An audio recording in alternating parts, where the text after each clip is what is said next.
Hello, my name is Jake Geisen, and today I will be discussing some aspects of Raku Ware by Dr. John Dickerson.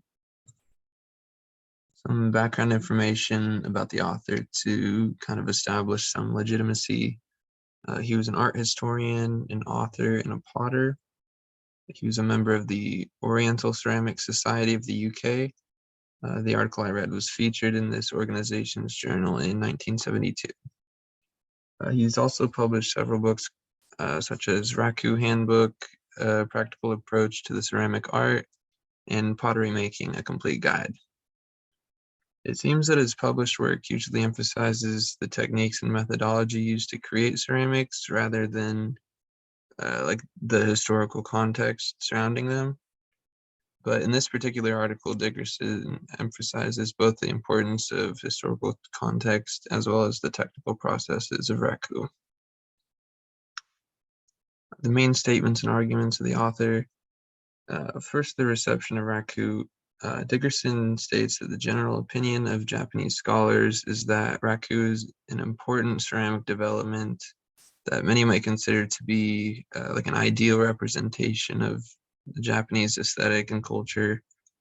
Alternatively, Dickerson says that the general opinion of Western connoisseurs is that the Raku aesthetic is somewhat uncharacteristic of Japanese ceramics. It's seen as unrefined or unsophisticated. To quote the article, lacking in all artistic merit. Dickerson explains that this large difference in opinion may indicate that the topic of Raku is deserving of further study by the West. The author also claims that a true understanding of Raku requires extensive knowledge of cultural and historical contexts and the aesthetic requirements of Raku. So basically, there's much more to it than just the physical attributes that make them recognizable, although these are important for sure. Finally, Dr. Dickerson states that Raku is deeply connected to Chanoyu. This ties into the idea of the importance of cultural context, but I just feel that the significance of tea in the development of Raku and vice versa is so great that it's important to address it directly. The methodology used, he describes the developments of Raku with historical context. I'll be more specific about that later. He references photographs to support the stylistic observations. These photographs are just of Raku masterpieces. He also uses personal experience as a potter to explain the technical aspects of Raku. The more technical things such as firing techniques and glazing and all that.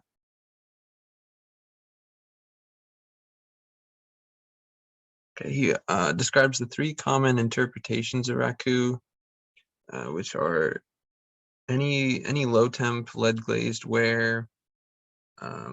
It's also a glaze firing technique, which a piece is taken from the kiln and then rapidly cooled while the glaze is still molten. And finally, ware created by a specific family of master potters in Kyoto going back 14 generations to the first, named Kojiro, during the Momoyama period. Some distinctions within Raku are also discussed.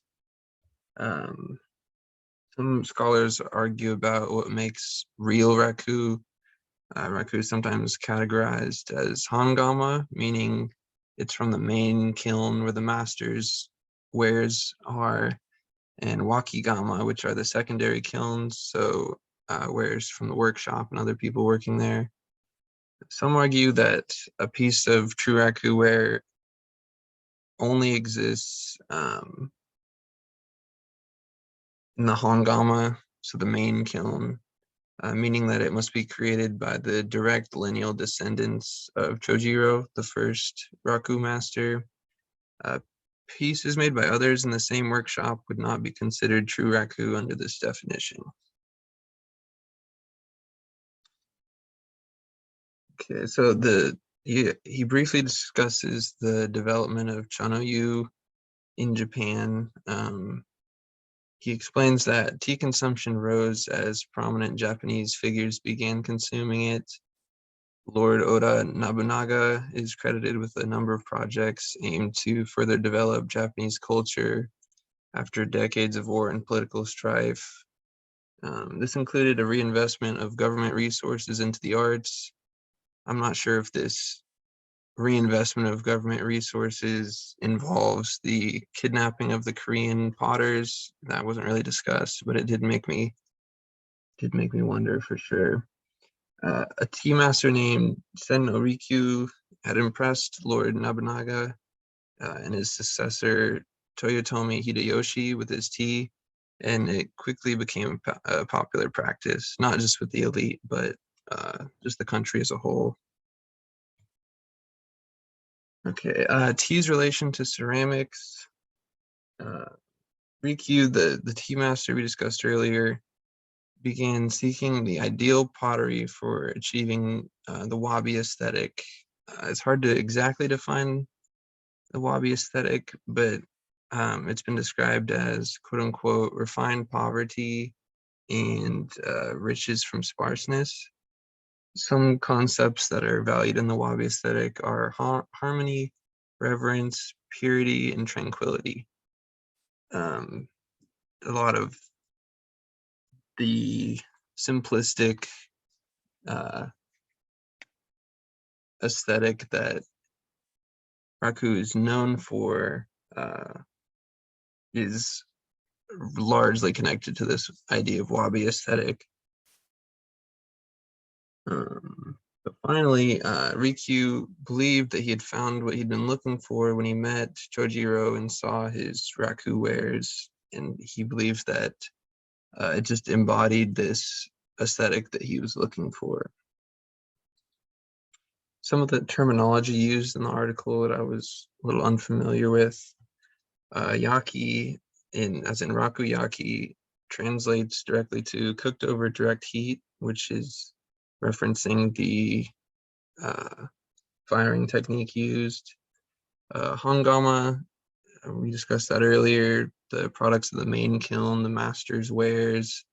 Wakigama, the products of the secondary kilns, so wares from workers in the workshop. Kamaguro refers to a glaze made from a blackish purple stones from the Kama River that is popularly used in Raku. And then tebiniri, which is hand building ceramics, or just modeled by hand, so used without the help of a wheel. Some of the final arguments and evidence. Dickerson discusses the technical aspect of Raku production.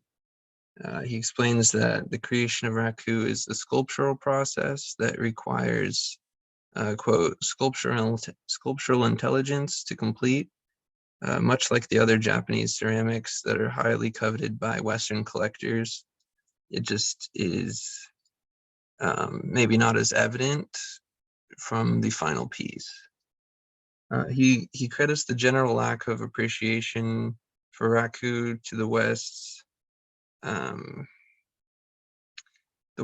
failure to fully understand the cultural significance and the specific aesthetic requirements needed.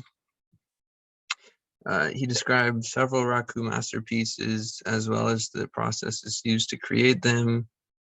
The technical description demonstrates the artistic value of Raku by showing how unique processes are utilized to accomplish very specific aesthetic and function and just environment that it'll be used in. My critique, the article was easy to comprehend. The connections are pretty clear. Everything's relevant. I would say that there's a pretty major lack of primary sources besides photographs of Raku pieces. He's also pretty unclear with the timeline because he doesn't use very many specific dates or locations. He'll refer to an era or something, or a river, the Kamo River, for example. It may take up a huge part of Japan, but it's not really completely, specific about where that takes place.